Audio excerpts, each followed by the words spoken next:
നമ്മളിനി dose vice indications ആണ് നോക്കുന്നത്. ഒന്ന് ലോ ഡോസ് ആസ്പിരിൻ 75 തൊട്ട് 100 mg/day റേഞ്ചിലാണ് ഡോസ് വരുന്നത്. കോമൺലി യൂസ് ചെയ്യുന്ന 75 ഓർ 81 mg ആണ്. ഇൻഡിക്കേഷൻ ആൻറ്റിപ്ലേറ്റ്ലെറ്റ് എഫക്റ്റ് ആണ്. Uses prevention of myocardial infarction, prevention of ischemic stroke, post PCI stent placement, secondary prevention of cardiovascular disease, high risk patients, diabetes, hypertension, dyslipidemia. Moderate dose വരുന്നതാണ് 300 to 600 mg/dose.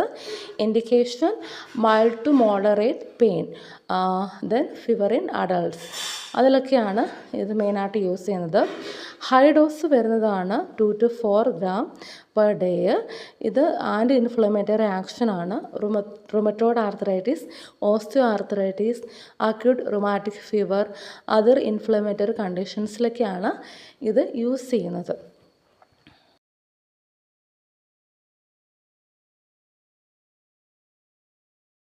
അടുത്ത് നമ്മൾ നോക്കുന്നത് special dosing ആണ്. Acute MI ആണെങ്കിൽ immediate antiplatelet action കിട്ടാൻ വേണ്ടി നമ്മൾ 160 തൊട്ട് 325 mg